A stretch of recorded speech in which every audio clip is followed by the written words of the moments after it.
dancing. Thank you for joining us today.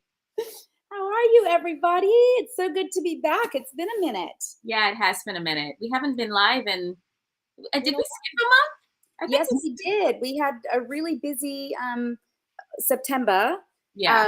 With just and ending up, August ended with Morphicon and then going into just craziness. It's been a really busy time. So we pushed all of our lives until end of the year. The week of our birthdays. Yay! Well, today we have two amazing guests, and of course you guys know both of them. We have Khayman Lee, who played in Space, and also DJ Rivers, and they have this extraordinary project called... It's called Bloodline of the Grid. It's a fan fiction, a kind of elaboration of some, ideas of what maybe happened in the Morphin Grid or what happened in the series. And they're doing such cool things with it. It's under Nerdbot, and they've done Shattered Past and other versions, but Chris and DJ are working on this one. And if you haven't had a chance to see it, please check it out. They have several episodes on YouTube, and it's really, really well done. Very proud of them. Yes. Yeah. Without further ado, Mr. Khayman Lee and DJ Rivers. Oh my God. Hi, guys. Hey, lady. Thank you guys so much for being on our show. I know I was grilling you guys beforehand, asking 50 million questions, and you get to be here. That's great. We love 50 million questions. So tell us. Go on, Pat. You can go. I was just going to say, so Chris, we just recently found out, we've known you all these years, and we had no idea that who your sister is. We just learned that yesterday from one of our members. So that was crazy. And that you did a show, and you've had like all these other things going on, that we didn't even know about. We're so engrossed in the Power Ranger stuff. True. Yeah. Yeah. I don't know. Yeah. Yeah, you did. Not a subject that I generally elaborate on too much, but yeah. That's okay. So tell us what you've been up to since Power Rangers. What did you get up to when you left the show? Immediately after I left the show, well, not immediately after, but very shortly after I left the show, I did Safe Harbor, which was a WB/Aaron Spelling project. It was supposed to be the sister show to Seventh Heaven. Oh, right. Okay. I did that with Rue McClanahan and Gregory Harrison. And it was kind of funny because I lived in Florida for a little while before I did Power Rangers. So I lived in Florida, like in Miami, booked Power Rangers, moved out to California, and then while in California, I booked Safe Harbor, which was in Jacksonville, Florida. So I moved immediately back, like right after that. And then the show only went for one season, which really sucked because we thought it was great. We thought, the show was really good. We had great ratings and all that, but that's Hollywood, right? Yeah, that's Hollywood. And as soon as they were like, no, we're not going to run the show anymore, then I was like, all right, back to California. What the hell? Yeah. So that was what happened right after it. Okay. Yes, and then just obviously hustling and working as an actor and pounding the pavement like we do.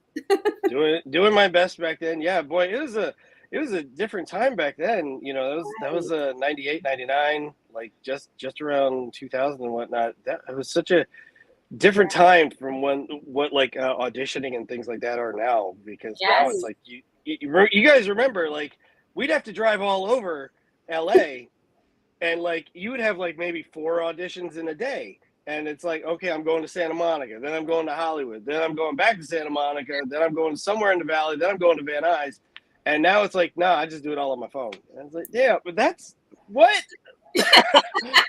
What is that? I had a Thomas guide in my car. I had a Thomas guide, and I knew everywhere to go in LA because of that book. And now it's like, nah, you don't need nothing. I got a phone. That's all I need. So when you said Thomas Guide, DJ was like, what's the Thomas Guide? Do you know I know what the Thomas Guide is, but that still got a reaction like, yikes. How did you two meet? Great question. That was a DJ, you tell it. I'm doing all the talking. That's because you don't remember. Anyways, okay. I'm Shut up. sure I know it was a convention, and the Power Ranger community, it's one of those where you know who you know. Sometimes your friendships go a little bit further, et cetera, et cetera. And through some association through people, I don't know. I feel like somebody introduced us, and it was just like, oh, okay, that's fine. And then eventually, we just kept running into each other, developed a legitimate friendship, and by that I mean we probably got drinks. And then from then on out, just shenanigans, brotherhood, and creating. The rest is he's my little brother. DJ's my little brother. So he's the guy that will call me like 2:00 in the morning when he's doing a convention appearance. He's like, "Little brother, I'm about to get a tattoo. Talk me out." I'm like, "Okay, don't do it. Too late. I already did it. I already started." That sounds like you, Chris. That sounds like you. 100% me, yes. Spontaneous. So how did Bloodline come about, guys? Bloodline, the very, very like beginning of it was it started with a question that was posed to me. I think it was either 2015 or 2016. And it's by an old work associate that we had called Rando Ray, and the question was, it was at a convention, and it was like I was doing a panel, and the question was, what if, or would you ever consider, what would it be like if during Power Rangers in Space, what if you came to find out that Ecliptor was actually Andros and Caron's father? And I honestly had never thought about it before, but then the moment that it came out, like the moment that was like the moment that I heard that out loud, I was like, oh damn, that makes so much sense with the show. That I don't even know if that's ever what Chip was planning on doing, but it feels like that was probably what Chip was trying to do. And that was like a very tiny seed that was planted, and then that kind of turned slowly into, okay, so it's about 20-ish years later, give or take. So what if Ecliptor was Andros' father? And it's like, okay, that's an interesting thing, but that's not a show. That's just that's not enough. And then it turned into, okay, that, and then what also are Andros and Zane doing like right now? And it's like, okay, that's getting better, but that's still not enough. And then it took a while before DJ actually came in on the project, and he brought up like, okay, well, that's all good, but why don't we try to build like a universe here? Let's try to expand, and let's try to, see what's going on all over the place. And that was when, honestly, that's when Bloodline, as it is, really was born. So it's because of DJ. DJ did all that. And DJ plays young TJ's descendant, right? Down the line. I played Selwyn's kid. He's Selwyn's son. Yes. Pretty sure I thought that was clever. I thought the TJ, and he is TK. So hey, TK. Oh, that's cute. We're kind of letter names because too lazy to spell. But no, so my version of it is like legitimately what he said. The concept was just, what if he was the heir of Ecliptor? And honestly, the backbone of it was more like the buddy relationship between Nemo's characters, Zane and Andros. But the rest of it is like, well, what about the Power Ranger universe, man? He's like, what do you mean? You guys are known because of Power Rangers, and there's a whole world built upon this. Like, what are the rest of the characters doing? What are the relationships like? What are the heroes that save the universe up to, type of thing? And so we wanted to connect. Like, for instance, I'll say this all the time. Like in Bloodline, we got to see the character Devin played by Rory Travers, and Andros on the same screen. And that's two Red Rangers of two very different seasons of two generations that you may not see in the main Power Ranger show today. So being able to just branch off and can make these connections of different characters that may not even have a chance to share the same screen, and give them a chance to interact in the backbone of Chris's main narrative, which is, again, heir of Ecliptor, what's going on with the grid, what's going on with the guy that had to destroy Zordon and sacrifice him, but also broaden the scope, if that makes sense. Right. So he's kind of like you were saying earlier, an anti-hero kind of character where he's got some evil parts to him, but he's trying to do good, that kind of thing. Go ahead, Chris. It's a thing where it's certainly not whatever evil there is not intentional. It's him becoming more and more like Ecliptor, hence the eye and all that. That's why I've had so many people ask me, why is Andros wearing a thing over his eye? He's not. That's his eye. He's becoming. Yes, he's becoming. Yeah. That's really cool. So it's definitely not an intentional thing. And I do try to. DJ and I have had this thing, we've said this a million times, that the relationship between Andros and TK is very much Piccolo and Gohan from Dragon Ball and Dragon Ball Z, where Piccolo is not his father, but he basically becomes a father figure to him, and he's training him and he's raising him and he's teaching him to live and grow and become a man and all that kind of stuff. And what we do try to do is we try to show that Andros is not intentionally becoming evil, because I do like him to show I do like there to be a lot of humor. I like there to be silly parts with what we're doing and all that. And I mean, Andros laughs all the time in the show. But yeah, the unintentional thing that's going on is he's becoming somewhat evil, at least. Yeah, I love that. I also want to double down on, we still pay our respects to Selwyn's character, TJ, for sure. Mm-hmm. One of the big aspects is the fact that, again, TJ in Power Rangers was the first African-American Red Ranger. And then moving on, they go to In Space, where Andros joins the clan. But Andros was always a solo act that got thrusted upon a team that he didn't want to trust or was ready to accept. So it was also one of those things where in the fan base, it's TJ becomes a Blue Ranger, but what if he became a Red Ranger? What if he actually did progress in a slight way? It's also paying the respect of having his son take up the mantle of the In Space Red Ranger, but also making it his own by making it a Fusion Ranger with a different helmet, and so paying respects to Turbo, things like that. So I'm glad you brought that up, because we were having this conversation about why with one of the In Space cast. I can't remember who it was we were talking to, Kia, but we were like, why did TJ become the Blue Ranger? That was Roger. That's who it was. Why did he and he didn't know. So that's really cool that you're exploring that and taking that. Yeah. Because the fans don't know. Have you had Selwyn? I'm glad that you brought that up, because I was going to ask you, have you had Selwyn on the show? Is he an absentee father? I will say that we haven't had Selwyn. We haven't had TJ on the show yet. Yes. Yet. Yeah. Okay. There's an asterisk on that. That would be freaking fantastic to have him on there. That would. Yeah, I love what I saw. I was completely, absolutely blown away. I mean, keep doing what you're doing.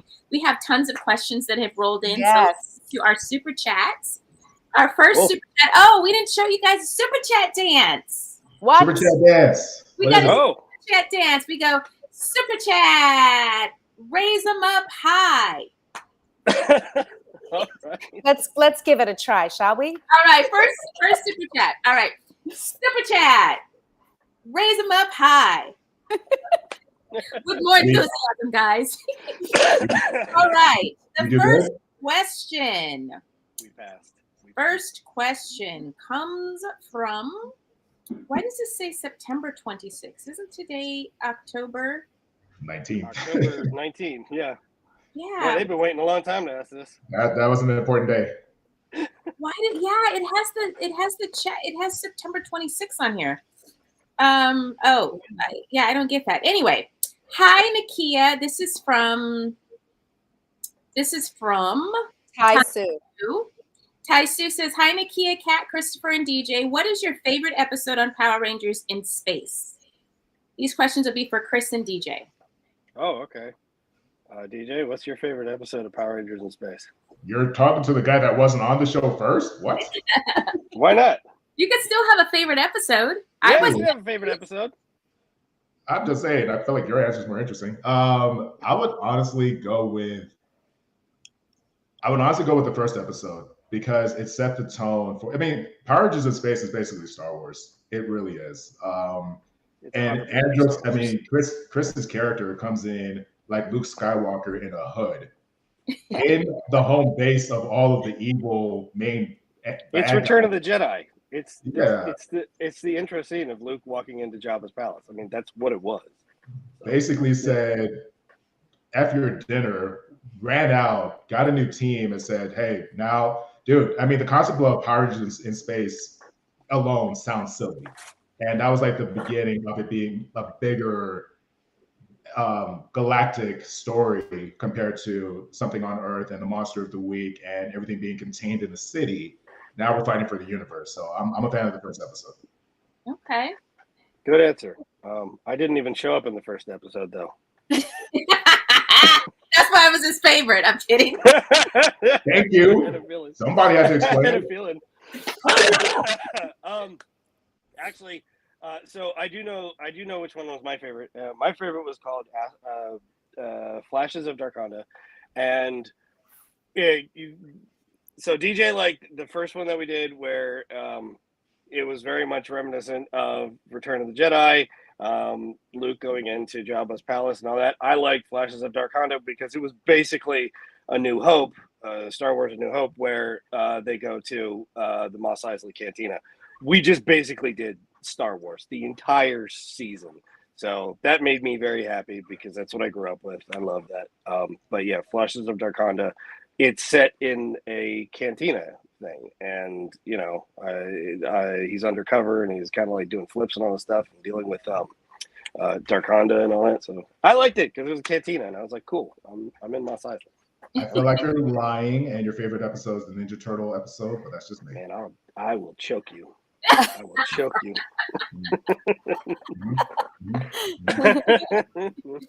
Oh my gosh. Yeah, your season was very popular. Space was very popular, probably because of that, because Star Wars is so popular if it had those themes. Yes, for sure.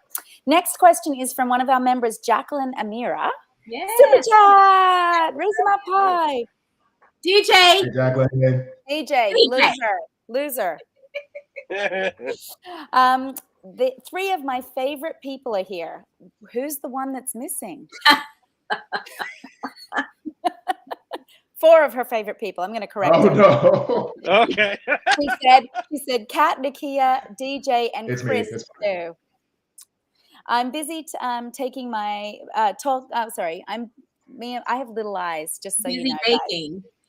Oh my gosh. I now I've lost the question. This is so professional. Okay, I'm busy baking. But my question is for DJ, actually. Okay. If you could be in any Power Rangers season, which would it be? Please and thank you. First of all, thank you, Jacqueline. Appreciate you. Any season. I feel like I'm like living vicariously through Chris as far as in Space affiliate at this point. I'll be okay. I'm not just saying this. I promise you, I'm not just saying this. I would love to be in Zeo. I'm dead serious. Like Zeo was such a mood, man. Like it was such an evolution of, like, you know, Mighty Morphin did 3 seasons of like how long can we stretch these dino suits, and then you guys evolved into just the coolest shape affiliated suits and stronger than before. People still love that theme song, man. Stronger than before. Go Zeo. Like you gotta harmonize. You gotta come with it. I thought it was a cool season.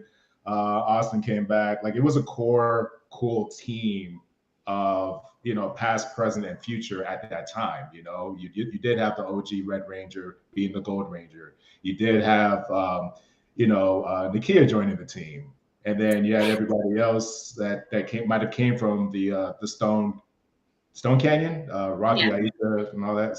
So Rocky and Adam. So to me, it was a cool amalgamation of a cool team. So Zeo, wrong answer. Sorry. Thank you so much. means a lot. Well, thank you. Thank you. Thank you. Okay, our next one comes from another one of our channel members, Kenya Padilla. Super chat, raise them up high. Your enthusiasm, I'm going to cut you, DJ. What? I feel like I'm at least beating Chris. Why can't he cut? Well, you've been told. You've been told Dang it. Listen, I just work here. All right. Kenya says, Chris, you and Melody have so much chemistry that you look like brothers in real life. And on the show, you two were very much alike physically. Okay. And that was just a statement. Oh, okay. It's not a, okay, I agree. Okay. Do I look like Melody? I don't know. Yes.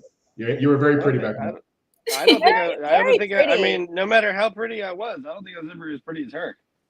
That's she's a tough act to follow. She's a beauty. That's her for sure. voice, her little voice. It is so darn cute, and she just talks like a little animated person. I was like, you need to do voiceover. She's so adorable, so adorable. It's hard to believe Melody was such a great villain because she's the sweetest, most gentle person, but she killed it as astronomer.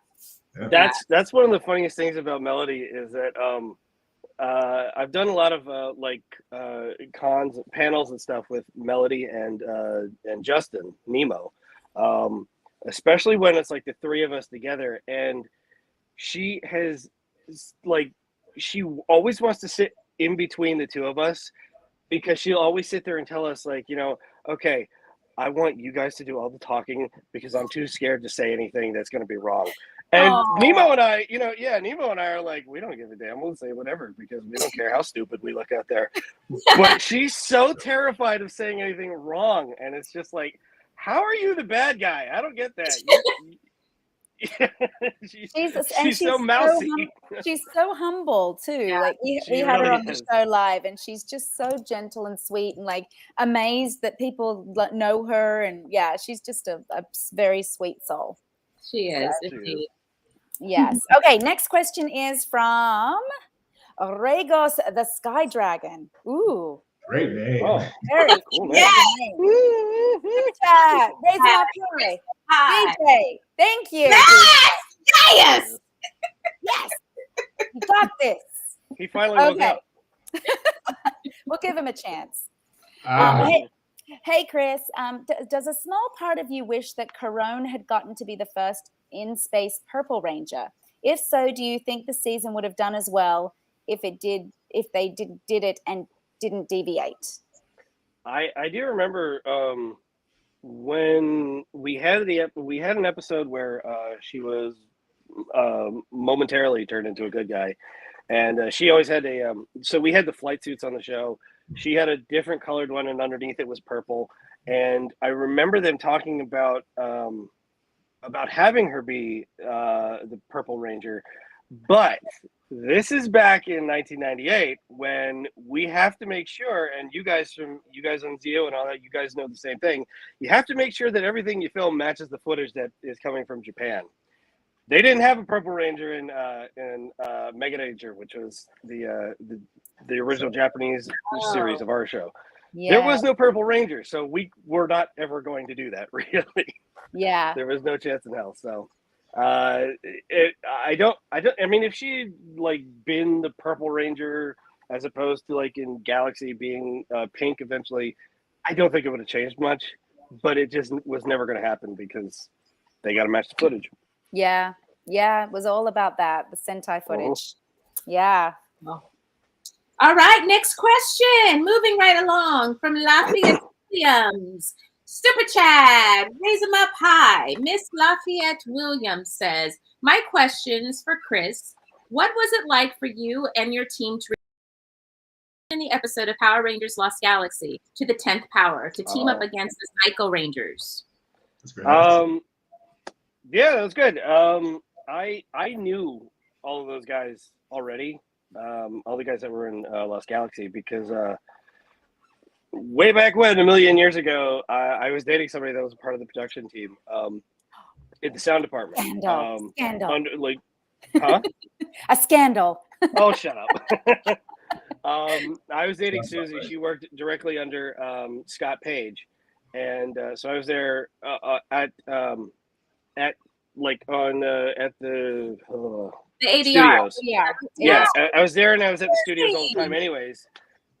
So I got to meet Danny, and I got to meet Archie, and I got to meet Reggie, and I got to meet everybody.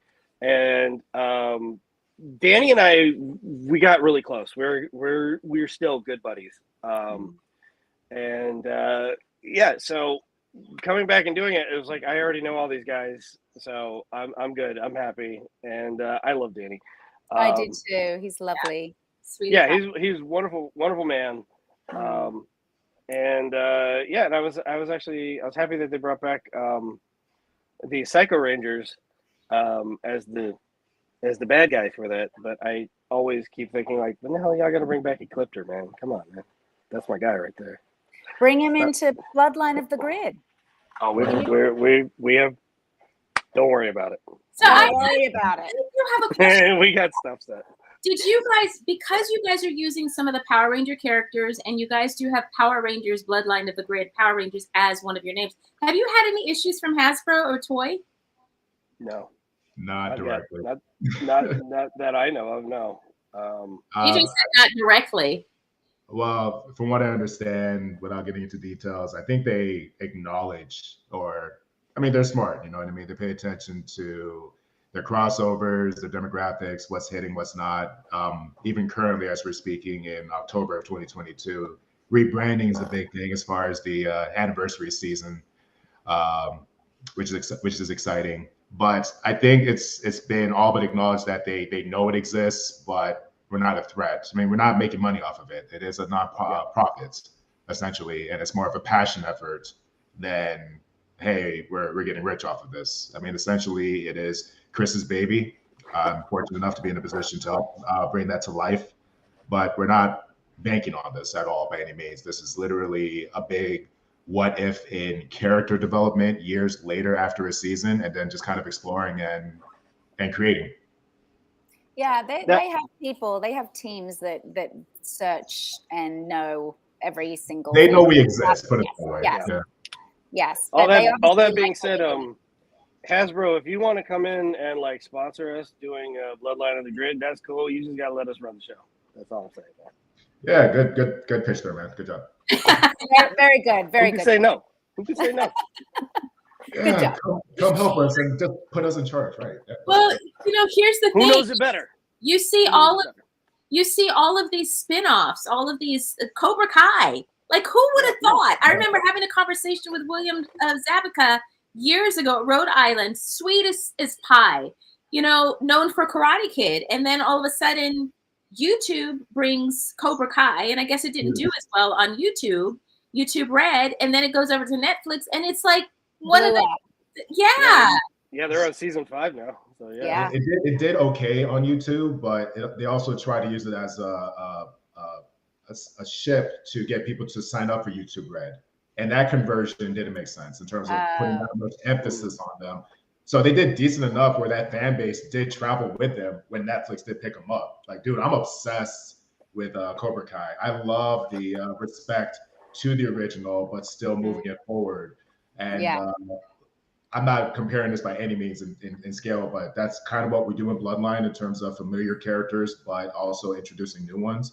Cobra Kai did it the best in terms of making it a reboot and sequel at the same time. Yeah. The characters are great. Yeah, I love it too. I really enjoy it. Yeah, Fun.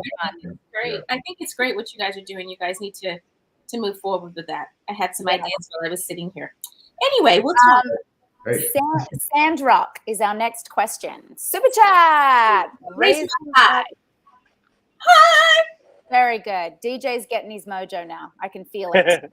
I wanted to ask Kat. Oh, it's for me.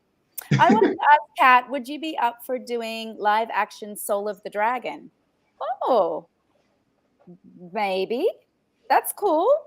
They've kind of introduced some of that into the show, like with JJ, the last 25th anniversary episode, they insinuated that JJ was our child. But I would be up for that. I'd love to see Hasbro take some different paths with Power Rangers and maybe do a more adult version of it, or do an animated version, or take what you guys are doing, just different universes, and kind of take what the comics are doing. And I'd love to see them explore that more.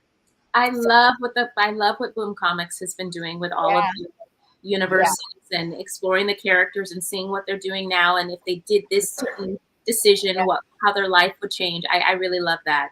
Yeah. It's very cool. Also, just how they intertwine all the different characters from different seasons and coming up with different teams and scenarios. I don't know. I love what Boom is doing. They're creative. Yeah. Oh yeah. It's awesome. Chris and I were in the comics together. Yeah. Yeah, we were. Yeah, we had our own crew. Yeah. Solar Ranger team. Yeah. Oh, you're a Solar Ranger too? Solar Ranger, yeah. Who else was on your team? I know that Mike from Mike Chat? No, not Mike Chat. From Lost Galaxy. Oh, the Green Ranger? No, that's the character he played was Mike. Russ Lawrence. Russ Lawrence. Russ Yes. Lawrence. He played Mike. He was the Magna Defender. Yeah. He was the guy that had like the bull. Yeah. He was on it. I can't remember who all was on it. I just knew it was me and Nakia, and then it was Russ. That's all that matters. You and Nakia. That's all that matters. I don't care about Who cares? Yeah, it don't matter. I know. I think we had the Ranger Slayer too in ours, which I don't know if that's Aaron's character or Amy Jo. That's Amy. That's Amy. Yeah. That's a cool character, the Ranger Slayer. She's like a Draken. Like Draken made her evil, and She has like a crew cut. She has like a fade and everything. It's really dope. Yeah, it's pretty cool. Pretty cool. It would be nice to see the comic books come to life. I think that would be awesome. Oh yeah. All right, next question, darling. It comes from Buffalo Dika. Buffalo Dika. All right. Super, raise them up high. All right, Buffalo Dika. What are your thoughts of Power Rangers fan fiction, as in stories based off of your characters? Well, it's kind of like what we were just talking about. Well, I mean, we're doing that.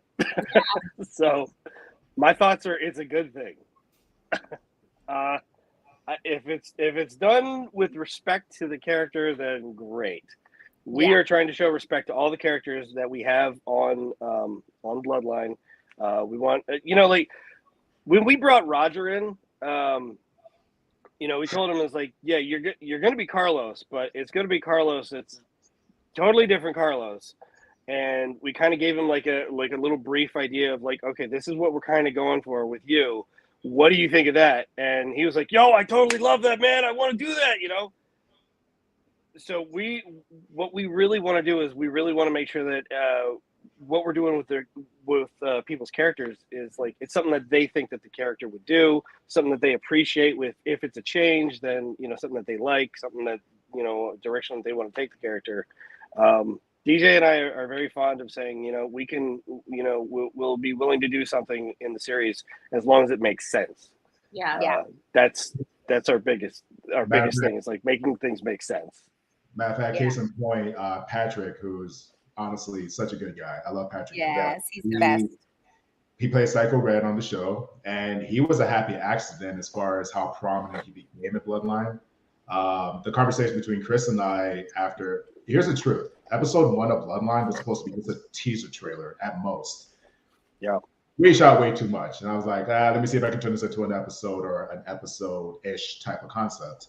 And then we wanted to add a button at the end. And it was as simple as me hitting up Chris. Actually, we were at your place. And I was like, dude, could you get Patrick just to do a cameo? Maybe just like turn it to the Sacker Ranger at the end. Just kind of give it a Marvel, hey, you waited this long? Hey, guess who's here too? But that. And then Chris was like, oh, yeah, I hit him up today. He'll be right there. I was like, great. And then the concept was him just turning around after a whole bunch of bodies on the ground and him turning into the Sacker Ranger because he's a badass, pardon my language. And then that whole concept turned into him like breaking into a place, Batmaning people, and then morphing. And it was such a cool moment. We decided to put him as a main character. Also in the season, him and Chris are such arch rivals. Them working together is like, what happened? It's literally like Batman and the Joker were working together. So parenthetic characters, but also evolving scenarios where it's just like, hey, that's interesting. So even with Roger, Chris was like, hey, maybe you can make him an important Men in Black character. And I'm like, or that was the original concept, yeah. Bounty Hunter. And Roger's like, yeah, man, I love that. Let's do it. Thanks, man. Yeah. I'm just happy to be in the conversation, so I'm nobody, so I'm just happy to be here. The original idea for Carlos was I had brought that to DJ forever and a day ago, and it was like, what if now 20 something years after in space, he's like one of the Men in Black, Will Smith and Tommy Lee Jones, one of those types of characters, and that was like my original thinking on it, but then it turned into, nah, screw it, we're gonna make him Mando. So then it was like, yeah, we're just making the Mandalorian, and he loved that idea. He loved it. That's awesome. I love that you're asking them and including them in the evolution of the characters too. That's really cool. Yeah. I already had ideas as far as your guys' characters. Trust me, the stuff is like we always want to do things, and again, it's just like, okay, who's down, who's not, who's available, that kind of thing. Yeah. No, I had fun when I worked with. Yeah, I did the Shattered Past one. That was fun. It was very last minute. I would love to have a little more notice next time. FYI. You got it. Yes, they were very sweet, but it was literally can you come tomorrow? And we were throwing it together, but it was really fun. They're just such a sweet group of creators. It's really cool. You made everybody's day that day. I just wanted to tell you, and honestly, working with you and just in general, you've been nothing but awesome the entire time. Oh, well, you did our show too. We had you on. Both of you have been on our show before. Chris got his butt kicked. Yes. Oh, wow. All right. Who knows the best? All right. You know what? I mean, you want to go around two? Bring it on, Bloody. I'll take you down. I kind of met Nakia, and I kind of didn't at the same time. You DJ was his eyes were bugging out of his head when he saw Nakia with her Doris wig, and it was like, what is this? Who is this woman? Because he had never seen Doris before, and I'm like, hey, DJ, and he was like, yeah. I was like, Miss Nakia. I'm like, Nakia who? Looking at the address twice, I think I got the. Oh my god! Am I in the right spot? But we had so much fun filming that skit. We must have laughed for 15 minutes a couple times. DJ's not used to our Nakia and Kat laughter attacks. We have them quite often, and he was just kind of standing there okay. It's just fun to watch you guys work. No, you're a great trip. I mean, it was good energy all the way around. We probably didn't get through a single take without at least okay. Yes, at laughter. It's so funny because a lot of the time Nakia's boys, who are men now, help with recording and stuff, and they literally are rolling their eyes at us oh my gosh, here they go again. Seriously, are we done? Are you guys ready now? It was a lot of fun. Well, thank you for coming on. It was really fun. Thanks for having me. Good. Turned out really good. Your turn, Kat. Chad Wilson. Well, my questions will not refresh, so I'm going to have to keep doing it. I'm doing that, but it's not refreshing. So I'm trying to get it to do it. So can you read the next one, and I'll try and see if I will catch up. Yes, indeed. All right, Chad Wilson, super chat. Chad Wilson. Woo! Look at you, Andy. Love it, guys. All right, Chad, one of our channel members. Thank you. Hey guys, Chris, I'm so glad I got to meet you at Ranger Stop ATL. What was it like coming into Power Rangers as the new guy with an established cast? It was very, very lonely. Really lonely. Yeah. Really? So when I like I said earlier, I moved from Florida to California. I only lived in a lot of people seem to think that I was born and raised in Miami. I wasn't. I lived there for a year and a half. But I moved there to California to do Power Rangers. I auditioned for it in Miami. I ended up booking it, so they flew me out to California. Didn't know anybody in California. Nobody, no family, no friends, nothing. When I get out to California, I met. That's when I actually met Jonathan Zakor. I'm sure you guys remember Jonathan.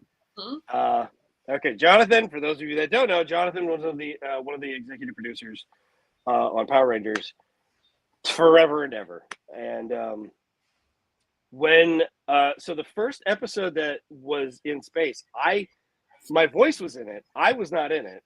I didn't show up until the second episode when he demorphs, and it goes from being Hiroshi to me at Vasquez Rocks, because duh. And before I was ever on screen, Jonathan had pulled me aside and he told me, like, okay, here's a rundown of your character. He's very much a loner. He really doesn't want to have anything to do with this other guys. You know, these are strange new people to him, and he doesn't really want to have anything to do with them. I was like, oh, okay, yeah, that's pretty cool. And then he was like, so what I want you to do, what we're asking you to do, which, you know, in Power Ranger talk means do this or you don't have a job anymore. What we're asking you to do is, we don't want you to have anything to do with them off screen. Don't hang out with them. Don't have anything to do with them. And I was like, wow.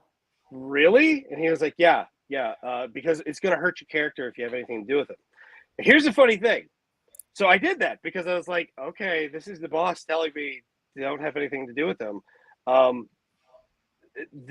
So Cell, Raj, Patty, Tracy, they didn't know that. They didn't know that. And it wasn't until like a couple of years ago that I was doing a thing with Roger at a comic shop, and we were both there together. We were kind of like doing like a riff track for one of our episodes. And I explained this, and he was like, wait, did he really say that to you? And I was like, yeah, he said this to me before I started filming with any of you. He pulled me aside and told me specifically, don't have anything to do with them. And he was like, damn, we had no idea. We all thought you were a dick forever, man. I'm like, oh, okay. Well, there you go. Wow. The whole season you weren't supposed to interact? Not the whole season, just most of the first half of the season. So like first coming onto the show, it was very lonely for me. I was like, I basically, you know, you get up at 5 a.m, you go to work, you come home at maybe 7 at night, and then I just go to sleep because it's like, I can't do nothing. I don't know nobody. I don't know where to go out here. Chris, nothing. You're making up for lost time now, aren't you? I'm trying. You got a lot of friends and a lot of fun in your life. So that's crazy. What a crazy story. Yeah. So it was like you're method acting. You needed to method act your whole life. Yeah, but it was like kind of forced on me, you know? Yeah. I've never. All right. We got to finish up at 6. So I'm gonna speed along these questions so that we can get all of these people to get their questions answered. Thomas Franco, super chat. Thomas Franco. All right. Thomas says, Catherine Sutherland is it? Oh my gosh. We're going to skip that question because I'm tired of answering and I'm not part of Cosmic Fury. So no, I am not a part of Cosmic Fury. It's just a rumor. Okay. Wow. Move on to the next question. So this is about Chris and DJ. Ben Hamilton. Super chat. Ben Hamilton. Space, the final frontier. These rules the voyages of the Astro megaship. Its mission to explore strange new worlds, to seek out and rescue Zordon from the forces of Dark Spectre, to boldly go where no man's gone before. He has another question. Look at the other question. Another one. Like 2. Okay. He says, yo, Chris, Andros, space was my Star Trek thing. If you had to compare yourself to any captain, which would it be? To me, you were a cross between Kirk and Picard. Plus, you needed Q to guide you in looking for Corone. Just kidding. Just kidding. Okay. I mean, honestly, we really did not see the show as being Star Trek. It was much more Star Wars. But I wasn't really a big Kirk fan. I was always a Picard fan. So I liked him. I liked the Next Generation. Yeah. I thought that was the I enjoyed that series more because it was I don't know, just I loved the whole cast, and Yeah. I really liked him Stewart. as a leader. Patrick Stewart was he's a great captain. Yeah. So I'll go I with liked him. I liked him too. He's just a great actor all around. Hey guys, wanted to throw this out there to our audience. Thank you guys so much for your super chats, but we're not taking any more super chats because we want to get through the ones that we have, and we have 15 minutes left. So no more super chats, okay, guys? Okay. All right, next super chat from Pierre Sales, one of our channel members. Super chat, raise them up high. Okay. Hi, Chris and DJ. The question is in regards to episode 2 of Bloodline for DJ. What scene did you enjoy writing about when doing the script? all of them. There's two specific ones. Well, also there's a lot of happy accidents behind the scenes where we would improv, where we have the base of it, and then it kind of flowed out to I guess that's the scene now. I'll say the scene.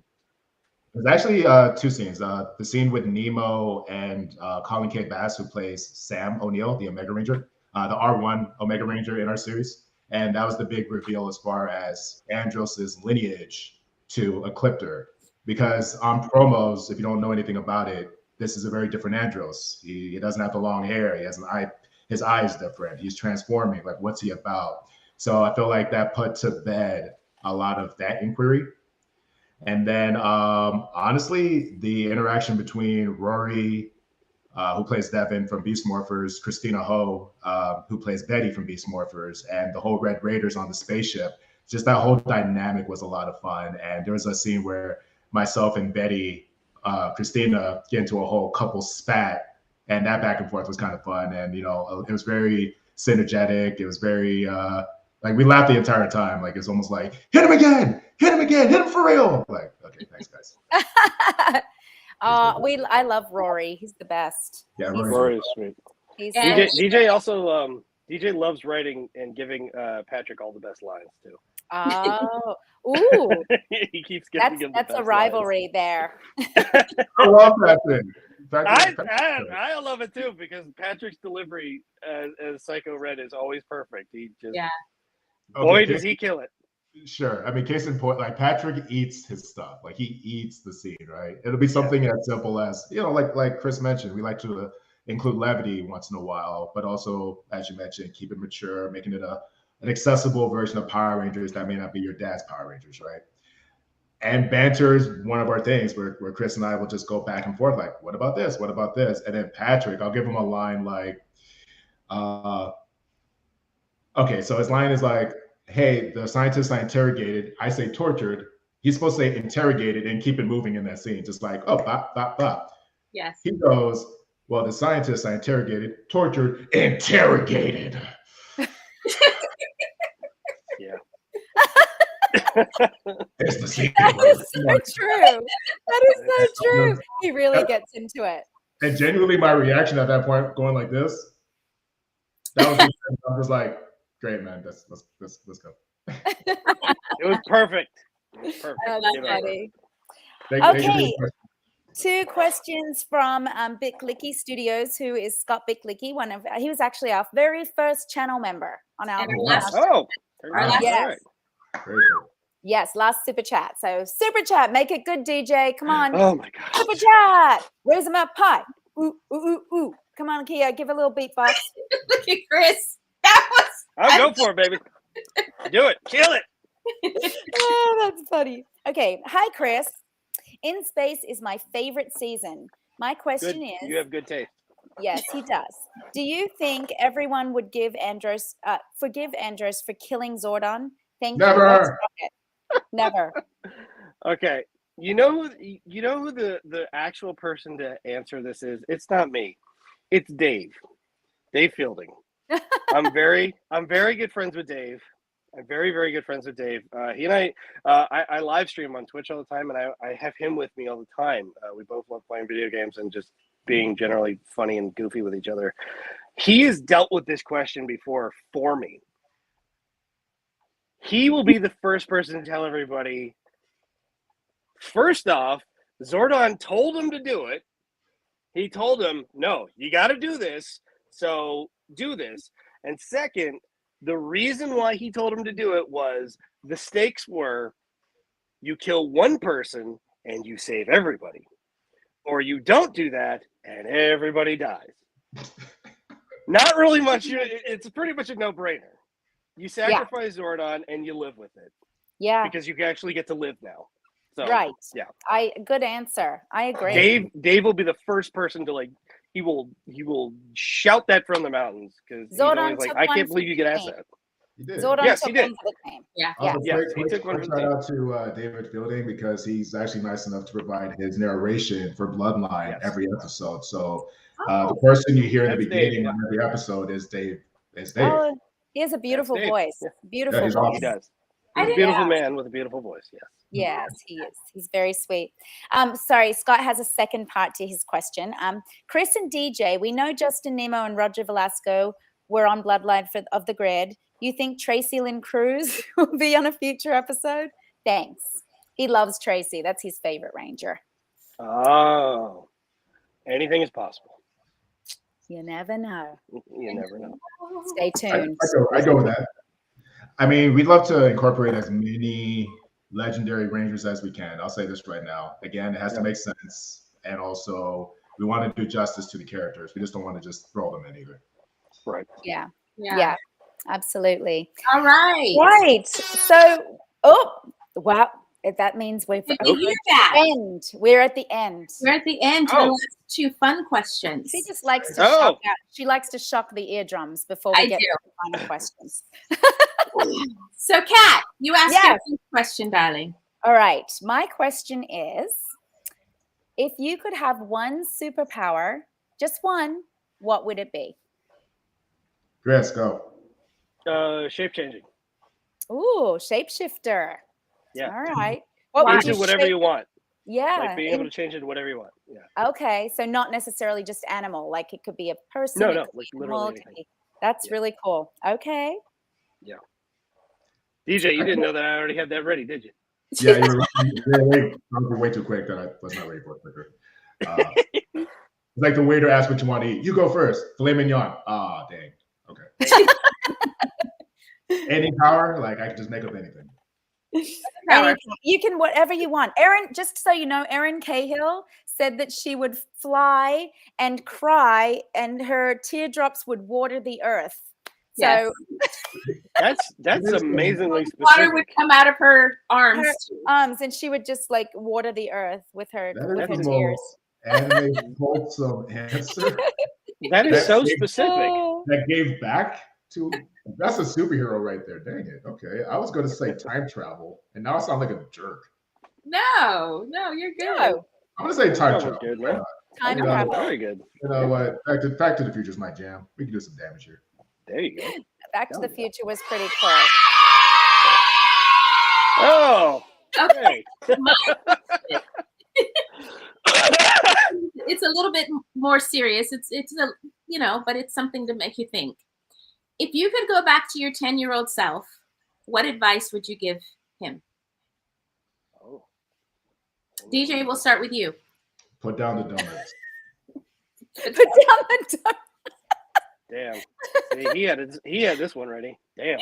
I was very heavy. Okay. I mean, I would have loved to have had a head start on that. Really? Oh, I had breathlessness. It was crazy. I was a big kid. Aww. Yeah. I had yeah. I still got the cheeks though. The cheeks are still fat.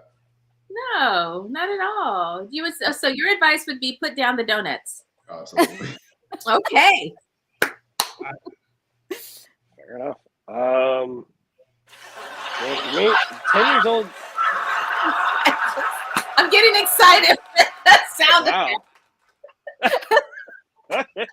Wow. 10 years old. Drown him out.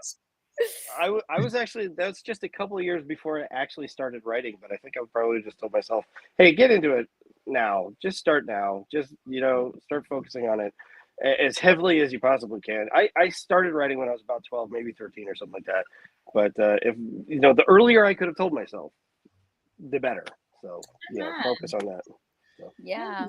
Can I give you a more serious answer? Yes. Yes. That was a good one, man. You gave a good answer. Oh, it was a great answer for me. Absolutely. I still stand by it. But if I had to go to my 10-year-old self, I would tell him, dude, it's going to be pretty cool. Aw. Simple as that. Yeah. Wow. I love it. Well done. That's wonderful. Guys, thank you so much for being on thank the you. show. Where can everybody find you? Let us know where we can find you and anything you want to share. You want me to go first? Yes, always. Okay, I'll go first. Instagram, Christopher Khayman Lee. That's like, I'm on Instagram, I'm on Facebook, I'm on Twitter, but like Instagram is the one that I really focus on the most. But also I live stream Tuesday, Thursday, and Saturdays on Twitch. And like I said before, sometimes I do it with Dave Fielding. And that's Chris Khayman Lee. Khayman is Khayman. A lot of people have a hard time spelling that because the font that they used on In Space was absolutely terrible. It was so bad for my it was so bad for my name because it made the K and the H both look like the same letter. So everybody for years thought it was Christopher Khayman Lee. And yeah. So yeah, Damn. just Twitch and Instagram for me. So easy peasy. DJ? I am such a boring social media person. You can look up DJ Rivers. If the guy's wearing a hat and kind of looks like me, it's probably me. Just Instagram. And also, I just want to take the time, honestly, with all company present. I say this all the time in terms of this is your guys' sandbox. I just appreciate being it, like putting my little toe in the corner of that sandbox. So thanks for having me. Aww. You are so welcome. We're blessed to have you so much. Yes, we are. I will add their handles in the description on our YouTube so that you can find their social media outlets. Thank you guys so much. Thank you. Oh my God! Yay! Just getting excited today. So yes, I am. I've pressed too many buttons, but thank you so much again for being on our show, and we look forward to a rematch. If you want a rematch on Who Knows It Best, Chris. I am not eating that Sunday. I'm not eating How about a 2-on-2? Hey, us down here, the two brothers versus you two. All right. Oh, but DJ. I know. That's what I was like. I was like, oh, DJ's gonna do. Can I be on DJ's team? Hell no, he's my little brother. I had zero context, but DJ. I'm like, what is in my shirt? What did I do? No, you just. I don't want to eat that Sunday. I'll eat the Sunday. You're gonna. Way too many times. All right, guys. Thank you so much. Thank you. Bye, guys. Afterward, Love you. To chat. Okay. Bye, guys. Bye. All right. Love them. Love that. That was awesome. And please check out Bloodline of the Grid. It's really, really great what they're doing. And they would love more followers and subscribers. So check it out. And thank you, my sister, for a wonderful hour of laughter as usual. And we're coming to Texas next week. Next week, we're going to be in Harlingen. We're going to be at the Flux. We're going to be at the Grid Arcade and the Comic Cave in Brownsville. Yes. So all South Texas. So if you're anywhere near there, please come and see us. We'd love to meet you and bring your toys, bring your smiles. We love taking pictures. We'll morph with you, whatever you want. Bye.